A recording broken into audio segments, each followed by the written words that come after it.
Welcome to the ultimate Infernus build guide. No, this is not clickbait. After watching this, I truly believe you can dominate in every single game you play. This build makes it almost impossible to have a bad game, even if you get stomped on, even if you're just bad at Deadlock. Can you stand still and shoot people in the body? Can you run around in a circle?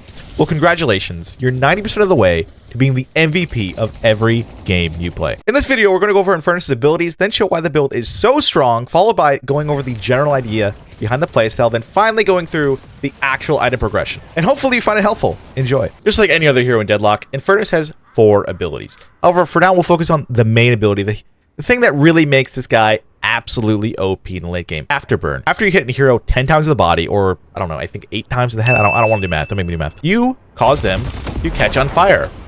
Well, at max level, this is 45 DPS and lasts 4 seconds. Now, that doesn't seem like a lot, right? But the thing is as long as you keep hitting them, right? If I let this tick down all the way to the end, I just hit him one more time, it stays on him. So that means pretty much for the entire team fight, if you're facing Infernus, you are ticking down for 45, most likely a lot more, considering we'll have Spirit, damage a second, which is absolutely broken with your abilities. Not only do you do a lot of damage doing this, you heal off of it. It's really great. It really combos well with your Ricochet and your Toxic Bullets. Now, the second most important ability, the ability that absolutely carries this guy through the early to mid game, is Flame Dash. Flame Dash requires absolutely no investment, and is instantly amazing. At level 2, it does 45 DPS added to it, so 85 DPS a second, and the radius in AoE is absolutely huge. It's way bigger than that. I wasn't even running fast. You mean shrinkage? Yes! Significant shrinkage. That's 425 damage from one ability. Absolutely broken, and that is only from his level 2 as well. This allows you to flash farm waves, allows you to flash farm camps. It just allows you to run away and get into team fights with it. It's just absolutely broken. And the third ability is Catalyst. Catalyst allows you to do a ton more damage to things you attack. If you hit someone with Catalyst and burn them, you're instantly doing 40% more damage to them at level 5. And at level 5, you're also life-stealing them. This is basically just a do more button. Everything you do is just better now. You slow them, you do more damage to them, you even do damage when you hit them. The debuff duration is 8 seconds, which is pretty freaking long. And as you level up, you get an extra charge, you gain lifesteal, and you do anti-healing, which paired with Toxic Bullets is an absolute nightmare to people like Abrams or Robot Man or anyone who heals a ton. They literally can't heal, man. It's broken. And our fourth and final ability, one that if you've played this game before, you probably already know of, Concussive Combustion. Basically, you just stand near someone at the end of the charge up and they get stunned and take a ton of damage. This paired with your Flame Dash, you run in, you combust because they can't get away because you're way faster than anyone else, is extremely strong. Who would have guessed? It's a pretty simple ability. There's not really much else to say. You level up, it gets stronger. The duration, the cooldown, and the damage. That's it. Very simple. All right, let's get into how to actually play this build. The general idea behind the playstyle. So why is this build unstoppable? Well, to get to that point, we're going to skip the very, very, very early farming. We're going to assume that you have Enduring Spirit, Infuser, and your lane is getting absolutely dumpstered. So what you're going to do is the second you get level 2 Flame Dash, considering that, let's say we're a couple thousand souls behind, and we enter lane, we're getting harassed out, and we just want to never be there, right? It makes it really hard to be here. What we're going to do is we're going to get level 2 Flame Dash, and what you're just going to do a little bit of this, right? And assuming the creeps are actually there and they're in your lane, like they kind of were half there, you're going to instantly kill the entire wave. And not only that, unlike most abilities that can blow up a wave, right? You're going to be doing more damage to the right and to the left because the way you actually start doing DPS on the right before the left. So that means that generally speaking, these souls are going to pop up right to left or left to right, depending on which way you go. And that actually gives you time to get back and secure the souls, which is absolutely huge. Unlike Seven, where he would just throw his ball down here and use his passive to kill them, and they would all go at the same time-ish, right? It makes it kind of hard to secure, assuming you're behind a lane and getting harassed. Not only that, Seven would be up here. He would be getting harassed when he's pushing down the lanes. Now, this is not to say that Seven isn't extremely good at this too. This is also what makes Seven such an insanely good hero. But a lot of people don't realize that Infernus can also play like that. He can also play like a super aggressive, unstoppable farmer with his 2. What brings the 2 down level and makes it kind of suck in some ways is that it's a 40-second cooldown. If it was a 30-second cooldown, this would work perfectly, but it's a 40-second, meaning it is not always up for every wave. However, generally speaking, if you do instantly kill the wave the second it gets here, right? You kill them all and you get all the way back and you go, ooh, okay, I'm all the way back here, I'm nice and safe. Everything is going right to left perfectly. Boom, boom. What's going to happen is your wave's going to usually push out, and then they're going to meet them up here. This allows you usually the extra 10 seconds for this to be up again by the time they get to your steps. However, a couple creeps might die, maybe even all of them if you're extremely unlucky. But this is still better than getting harassed or contested or not being able to farm at all when you're that far behind. Not only that, is that generally speaking, if you are far behind, when you get level 2 Flame Dash, they are probably not going to be expecting the massive power spike of Gust of Combustion into Flame Dash. Like, almost no heroes are going to be able to survive this. Getting stunned for a second and then burning down with the Flame Dash is a lot of damage, especially if you also proc an Afterburn and hit it with a Catalyst. They're not going to be expecting that massive power spike from basically nothing.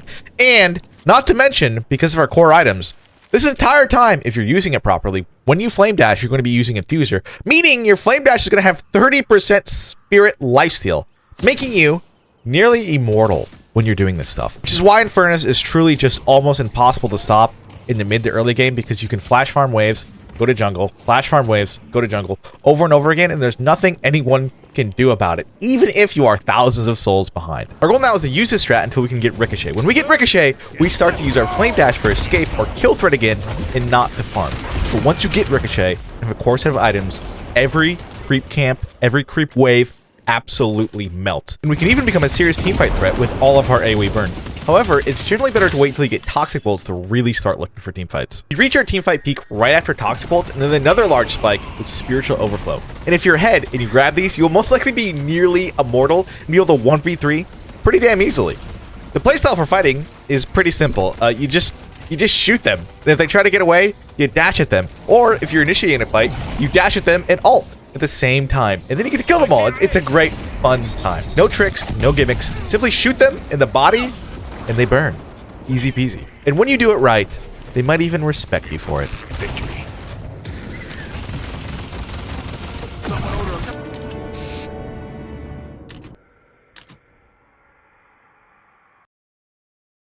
So now it's time for the build itself. What do we buy and when? Before we get into the specifics, the idea behind the build is getting Ricochet as soon and efficiently as possible. At the end of the day, the decisions you make are all about getting your core items up as soon as you can. These are Ricochet, Mystic Vulnerability, Soul Shredder Bullets, and Toxic Bullets. You'll want these in every game you play. It's not to say that other items aren't great or important, but these will be your biggest power spikes and really core to the late game damage you do. Now that we know what we want to do, the main goal of the playstyle and how to play it, let's talk about how to actually build him. Now, in pretty much every single game you play, you're going to be going Enduring Spirit and Infuser. Now, why is that? Well, it's because they are extremely stat efficient on Infernus. It gives us every single thing we want in the perfect amount of it. Spirit Lifesteal and Spirit Power are your #1 stats in this game. They give you everything you want. They give you more damage, kill potential, and make you tankier. The more Spirit Power you have, not only does it make you farm faster, give you kill potential, it literally makes you tankier. Since you have so much Spirit Lifesteal built into your build, having more damage makes you tankier. It's like reverse engineering. It shouldn't work that way, but it does. It is absolutely broken. Now, Infuser not only gives you Spirit Power and Spirit Lifesteal on a perfect 37-second cooldown, the combo with your 40-second cooldown Flame Dash, it gives you 10% ammo, love that, and 50 health. Who doesn't love that? Enduring Spirit is basically Infuser, but just all the time, and who doesn't love not having to press a button? Now, after this point, we basically have 3 paths we go down to in the early game. So what we're going to do is I'm going to show you the 3 paths, exactly how to play them, and then after the paths, I'm just going to give you a direct guideline to one of them and give you general recommendations, because going through all the paths would take us 13 years of item options, and that's just too much. So I'm going to give you a general guideline in one path, okay? The first path we're going to go down to is if you're getting shit on, which is really what this video is about, right? It's about not ever having a bad game because you lost lane. You might think if you're getting dumpstered, right, that you might rush Spirit Lifesteal or health, because now I can't die, I'm so tanky. No, it's not going to save you, right? What you do is you just accept the fact that you lost, and you go, damn, I'm getting dumpstered, I'm 2,000 souls behind, I'm not going to be able to trade with them, even if I do get these items. So you just go, extra spirit, hollow point ward. Now, what this does is it allows you to farm faster, right? Because if you're not trading with them, you're not fighting with them, you're using the classic flame dash into the creep wave and run away because, you know, fuck them. And you go back here, you don't shoot them, whatever. This means that you're probably always going to be above 60% HP because you're not trading or fighting with them. Therefore, you do 20% more weapon damage to camps, and you get 4 spirit power and 95 spirit shield health, so it's harder to burst you down. Now, extra spirit is pretty self-explanatory. It gives you health, which we love, and more spirit power. Spirit power is absolutely goated on us, as we just previously discussed. Why we do this and don't go for these is because what we're trying to do is get to our farm time items as fast as possible. We want to catch up and farm the map before anybody else. That's really the goal. Now, the reason we go Duration Extender and Mystic Vulnerability is pretty simple. Duration Extender increases the duration of our Flame Dash, not only the burn on the ground, but the actual runtime as well. Meaning, we get a bigger AoE, can cover more of the creeps, you get farther away, and sometimes this means that you can run into the creep wave and actually get to a small camp by the time the Flame Dash runs out, which really, really increases your farming speed. Now, Mystic Vulnerability is pretty straightforward, right? You get Spirit Resist, and they have negative Spirit Resist. It's basically like 12%, 20% more damage, because you also get 8 base Spirit Power. It's just extremely strong, and in the late game, it turns into Escalating Exposure. It's great. It's lovely. After this, I usually also grab Enchantress Barrier before I grab Ricochet. The reason for that is because Enchantress Barrier, for what it is just too damn good. You get 20 Spirit Shield when it's activated, since we're not fighting, right? It's pretty much always going to be activated, and 8% cooldown reduction. It is very strong. Now, before we get too ahead of ourselves here, let's talk about the other options when you're laning, right? Because there's basically two. If you're actually trading and you're fighting consistently and the lane is contested, I always go Spirit Lifesteal, usually pretty quickly. You could argue, getting like extra spirit first, depending on like how contested it is and all this stuff. But generally speaking, you're going to want to get Spirit Lifesteal sooner rather than later. The reason for this is because when you burn a creep down, right, you're going to do what, like the 80 damage to him, or we did 60 there, probably almost 80. That means every single creep that you attack, you're going to steal 40 something odd HP from. This makes you extremely durable in lane. And if you hit them with Flame Dash or burn them, or hit them with a Catalyst, whatever, you're constantly going to be stealing 53% of all the spirit damage you do. This makes it almost impossible to positively trade against you. You're going to be the trading god. You're going to want to be constantly fighting. You're going to eventually cause this to win your lane, most likely, unless, they're just too far ahead, and that could happen too. But this is when you go Spirit Lifesteals, when the lane is contested and there's no real winner. Basically, if you're fighting in the lane, go Spirit Lifesteal. Pretty simple. Now, if you're absolutely dumpstering them and you're a couple thousand souls ahead and they don't want to fight you, or if they do fight you, they're just going to auto lose and they don't really have a shot. This is when I kind of go back to the previous strat. Hollow Point Ward, Extra Spirit, and Basic Magazine. The reason we now pick up Basic Magazine is because Basic Magazine is really good when you're unloading clips into a single target option. Because when you're doing when you're winning the lane is what you really want to do is get this Guardian down as fast as possible. That's really what you want to itemize for. When you get this Guardian down, not only does it give you map space, map control, it gives you souls. Not only does it give you souls, it gives your entire team souls. And it also works towards your flex slots. So remember, when you're ahead, getting map control is absolutely huge. A lot of people do not understand that. They want to go farm. They want to let them catch up. Don't do that. Don't be bad. When you're ahead, you want to press your advantage. You don't want to go farm creep waves. You want to probably grab Soul Shredder bullets, grab Enchantress Barrier, grab some Mystic Vulnerability, go run at them, murder them, kill their towers, and then go farm. Because you're probably not going to be able to push into their base or anything like that, unless they literally don't have a brain. But you want to get down their crawler as fast as possible. If you get down their Guardian, maybe gank, kill their crawler, that is what you want to do. However, most of the time, you're probably not going to be winning your lane that hard. So usually, the standard build is, grab all this stuff, and then go to farm time, go to pre-ricochet, do all that stuff. The build guide we're actually going to be following is we're going to be following in the situation where you got absolutely dumpstered, right? Because that's really what this video is about. It's about not getting dumpstered. So we buy Enchantress Barrier, we go Duration Extender for Magic Vulnerability, Enchantress Barrier, and then I personally usually grab Active Reload. The reason for this is not necessarily because it's super efficient or better to do. It's simply because I hate reloading. Another thing you do is grab Quicksilver Reload. I would grab Ricochet before Quicksilver Reload usually, but in this situation, I'm going to do an example. I'm going to grab Quicksilver Reload and show you something. All right, so what a lot of people don't know is if you active reload and then you shoot, instead of reloading again, if you use your Quicksilver, you get the benefits of both. You get the fire rate of Quicksilver Reload and the bullet lifesteal and fire rate of active reload. Getting both of these seems kind of counterproductive because you're going to, why would you go two fast reloads? But they actually combo together and it's pretty strong. However, probably going to be especially spirit slot starved in the middle to early game. Therefore, skipping this is totally understandable and grabbing active reload because again, it gives us bullet lifesteal, which we love all lifesteal. It makes us very happy. It's probably better than usually what I do. All right, so at this point, we want to get Ricochet. After Ricochet, we want to get Soul Shredder bullets. After Soul Shredder bullets is when we really actually have some options. At this point, You can go Quicksilver Reload and maybe replace your Infuser with it, assuming we have no flex slots. Most of the time, what you really want to do is go back and grab Spirit Lifesteal. Spirit Lifesteal, you're definitely going to want to go back and grab this. It is really, really huge in your build. It is extremely efficient. Grab Spirit's Lifesteal, extra health. That's usually what you're going to want to do. However, another solid amount of the time, maybe 30% of the time, you can also go Toxic Bullets before the rest of this. Toxic Bullets is an absolutely massive DPS spike. So, if you're ahead at this point, you're not really too worried about dying, or you're continuing to push lanes and you just want to farm faster, get a walker down, go Toxic Bullets. If you're fighting and you're even and you're kind of worried about dying, Spirit Lifesteal is just too much sustain, especially in the mid game before they counter you, that it's almost always worth doing. At this point, after this, you always go Toxic Bullets, Spirit Lifesteal, and then you start to consider, we might be full on slots. This is where things can become very annoying and kind of requires some decision making. Usually, and by usually I mean pretty much every single game, if my flex slots are full at this point, I'll go Improve Spirit, Superior Duration, put it on my 3. If they're still full, I will grab Leech and replace Extra Health. If they're still full, you can grab Siphon Bullets and replace Enduring Spirit. If they're still full, you probably lost. But then you continue to upgrade Escalating Exposure, Boundless Spirit. Okay? The reason for that is because we really don't want to replace any of our 1,250 items because we want them the entire game. We don't want to sell them. We'd have to rebuy them. We don't really want to replace Infuser for as long as we can, as it is a massive power spike. It's a 7.5 second buff in team fights for 500 frickin' souls. It's really, really good. We don't want to replace that. A normal situation where you do have the extra slot over here, you want to go Spiritual Overflow actually before Improve Spirit usually. You can go Improve Spirit first. It's absolutely fine. It's not really a big deal. But Spiritual Overflow is a massive power spike, especially if you're slightly ahead.